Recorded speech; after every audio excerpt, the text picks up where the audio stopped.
آپ کو کراچی لے چلتے ہیں جہاں صوبائی وزیر سعید غنی نیوز کانفرنس کر رہے ہیں. ہمارے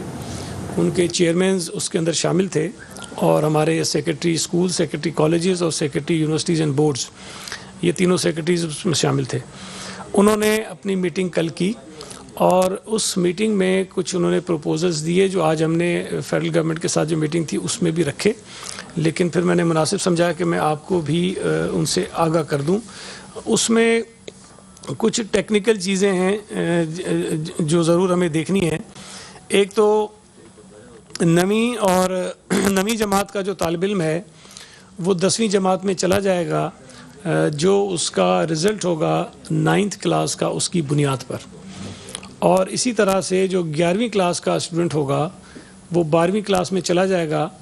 اپنے 10ویں کلاس کا جو رزلٹ اس کا ہوگا اس کی بنیاد پہ 11ویں میں جائے گا. 11ویں والے کا جو رزلٹ ہوگا اس کی بنیاد پہ وہ 12ویں میں چلا جائے گا. اس میں ہم نے تجویز یہ دی تھی کہ 2.5% جو ہے وہ اس کی پرسنٹیج میں اضافہ کیا جائے. اس کی وجہ بھی یہ ہے کہ بہت سارے ایسے اسٹوڈنٹس ہوتے ہیں جو امپرومنٹ کے لیے کوشش کرتے ہیں، اور عام طور پہ یہ دیکھا گیا ہے کہ 9ویں جماعت کا جو اسٹوڈنٹس ہوتے ہیں ان کا 10ویں میں پرسنٹیج ان کی انکریز ہوتی ہے. اسی طرح جو 11ویں جماعت کے اسٹوڈنٹس ہوتے ہیں جب وہ 12ویں میں جاتے ہیں تو 12ویں میں ان کی پرسنٹیج جو ہے وہ انکریز ہوتی ہے. وہ محنت کرتے ہیں، ظاہر ان کو آگے ایڈمیشنز کی ضرورت ہوتی ہے. تو ہم نے اس چیز کو مد نظر رکھ کے کافی اس پہ انہوں نے جو کمیٹی ہم نے بنی تھی انہوں نے کافی اس پہ کام کیا اور یہ طے پایا کہ ہم 2.5% کریں گے. لیکن جو آج وفاقی حکومت کے ساتھ میٹنگ ہوئی اس پہ کنسنسس یہ ہوا ہے کہ 3% جو ہے اس کو ایڈیشنل پرسنٹیج اس کو دیں گے اور یہ اکراس دا بورڈ ہوگی، یہ سب کو ہو جائے گی. اچھا، اس میں جو ایک ایشوز ابھی ہیں 2-3 جس کو ہم بیٹھ کے ریزالو کریں گے. ایک تو جو پرائیویٹ اسٹوڈنٹس ہیں ان کے لیے کچھ ہمارے نظر میں کچھ مسائل ہیں، اس کو ہم حل کرنے کے لیے مزید ہماری جو سب کمیٹی ہے، جو کمیٹی بنی ہوئی ہے وہ اس پہ مزید کام کرے گی اور جو اس کے اندر چھوٹے چھوٹے ایشوز آئیں گے اس کو ہم ریزالو کرنے کی کوشش کریں گے. اب اس میں تھوڑے سے شاید پرابلمز اور بھی لوگوں کو درپیش ہوں گے، لیکن میں نے جیسے پہلے بھی کہا تھا کہ یہ حالات ظاہر نارمل نہیں ہے. ایک وہ چیز ہے جس میں ہم کئی دہائیوں سے چلتے ہوئے آنے ایک سسٹم بنا ہوا، سسٹم کے تحت ہم آگے بڑھ رہے تھے، لیکن آل آف سڈن یہ ایک ایسی صورتحال پیدا ہو گئی کہ ہمیں وہ پورا جو ہمارا ایک نظام ہے امتحانات کا، نتائج کا، وہ سارے کا سارا ڈسٹرب ہوا ہے. تو ایک نئی چیز انٹروڈیوس کی ہے، اس میں کوشش کی ہے، حتی الامکان کوشش کی ہے کہ جو ہم کریں اس میں کم سے کم مسائل اور مشکلات اسٹوڈنٹس کو ہوں. لیکن میں پھر بھی کہہ رہا ہوں کہ کچھ چیزیں ابھی بھی ہمارے نظر میں ہیں جس کی وجہ سے کچھ پرابلمز جو ہے وہ آ سکتی ہیں. اس کو حل کرنے کے لیے مزید میٹنگز ہماری یہ کمیٹیز کریں گی اور ان کی پھر جو ریکمنڈیشن آئیں گی اس کو مد نظر رکھتے ہوئے وہ جو پرابلمز ہوں گے ان کو ہم ختم کر دیں گے. اور کوئی چیز اس میں یہ چیز تھی جی، تو کوئی سوال آپ کا ہو تو میں یہ کلیئر کر دیں کہ 3% والا جو اضافہ ہے کریں گے 9th matric first year second year سب کے لیے ہوگی. جی دیکھیں، اس کی وجہ یہ ہے، مثال کے طور پہ کوئی بچہ ہے جس نے مثال کے طور پہ آپ کو کہہ رہا ہوں اس کی 60% ہے اور وہ کوشش کرے گا کہ جی جب 10ویں کا امتحان دے تو اس کو امپروو کرنے کے لیے محنت کرے گا تاکہ داخلہ والا کہیں ہو جائے، تو وہ ایگزام نہیں دے پا رہا ہے. تو ہم نے اس کو 3% اضافی دے دیا تو اس کی 63% ہو جائے گی جب وہ ہوگا 10ویں کا. جب اس کو ہم دیں گے تو اس کی پرسنٹیج اتنی ہو جائے گی. اچھا، اس کے ساتھ ساتھ اس میں ایک اور چیز بھی ہے کہ جو یونیورسٹیز ہیں ہم ان کے ساتھ بھی رابطے میں ہیں، HEC کے ساتھ بھی ہم رابطے میں ہیں، تاکہ جو امتحانات انہوں نے لینے ہیں ایڈمیشنز کے لیے میڈیکل میں، انجینئرنگ میں اور دیگر جو فیلڈز ہیں اس کے اندر جو ایڈمیشنز ہوں گے اس کو بھی ہم کسی طرح سے ان کو اس میں اکوموڈیٹ کرائیں، اس میں بھی زیادتی کسی کے ساتھ نہ ہو جائے اور ظاہر ہے کہ کسی کے ساتھ کوئی فیور بھی نہ ہو جائے. کوئی ایسا طریقہ بنانے کی ہم کوشش کر رہے ہیں. اچھا، اس کے ساتھ ساتھ جو ٹیکنیکل کالجز ہیں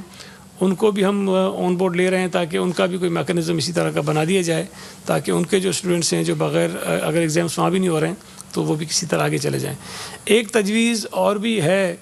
لیکن میرا ذاتی خیال یہ کہ شاید وہ بھی ہمارے لیے مشکل ہوگی. وہ یہ ہے کہ کچھ اسٹوڈنٹس جو اپیئر ہونا چاہتے ہیں ان تمام چیزوں کے باوجود بھی اپنی جو پرسنٹیج اس کو مزید امپروو کرنے کے لیے تو کوئی اسپیشل ایگزامس کروائے جائیں. اس میں اب یہ پھر ڈیپینڈ کرتا ہے کہ حالات ایسے ہوں تاکہ ہم امتحان لینے کے قابل ہو جائیں، لیکن میرا خیال ہے کہ شاید ہمارے لیے وہ بھی مشکل ہوگا. لیکن میں نے بتایا نا کہ کچھ ایشوز ضرور ایسے ہیں جو ہمارے سامنے آ رہے ہیں، اس کے لیے ہم جو ہے وہ اپنی کمیٹی کو ہم نے پھر کہا ہے کہ وہ بیٹھیں. اچھا، ایک اور بھی مسئلہ شاید آپ سوال بھی مجھ سے کر لیں کہ کچھ ایسے بچے بھی ہیں جو کچھ پیپرز میں فیل ہیں، کہ 1-2 پیپرز میں وہ فیل ہو گئے ہیں. تو ان کے لیے یہ رائے ہے کہ اگر کوئی 1-2 پیپرز میں فیل ہے تو ہم اس کو پاسنگ مارکس دے کے اس کو ہم آگے پروموٹ کر دیں، اس اگلی کلاس کے اندر اس کو پاسنگ مارکس دے دیں. آنے والے دنوں میں جو کالجز کے داخلہ ہوں گے وہ کس کرائٹیریا پہ ہوں گے؟ مطلب جو پرانا سسٹم چل رہا تھا، کیونکہ ابھی تو آپ پروموٹ کر رہے ہو، کہ جب اگر اسٹوڈنٹس کو جو کالجز میں داخلہ لینے کے لیے، تو کیا کس طرح وہ مطلب پسندیدہ؟ نہیں دیکھیں دیکھیں میں نے آپ کو ایک بتایا کہ ہم نے یہ کیا ہے کہ 3% اضافی نمبر دے کے ہم اس کو پروموٹ کر رہے ہیں. تو اب جس کالج میں ایڈمیشن جس پرسنٹیج پہ ہو رہا ہے اسی پرسنٹیج کے مطابق ہو جائے گا. اچھا، جو میڈیکل کے ایڈمیشنز ہیں اس میں آپ کو پتہ ہے کہ وہ ان کے اپنے ٹیسٹ ہوتے ہیں الگ سے، اور ان ٹیسٹ میں جو بچہ یا بچی ایک ان کی جو اسٹینڈرڈ ان کا ہوتا ہے ایڈمیشنز کا، اس کے مطابق اگر وہ نمبرز لے لیں گے تو وہ کوالیفائی کر جاتے ہیں، اگر وہ نہیں لیں گے تو نہیں کریں گے. تو ان کا اپنا ایک سسٹم ہے، وہ تو فالو کریں گے، اس میں ہم نہیں چاہیں گے کوئی کمپرومائز ہو، اس لیے کہ یہ میڈیکل میں انجینئرنگ میں جو ہے وہ اسی طرح کا چلتا رہے گا. اس کے بعد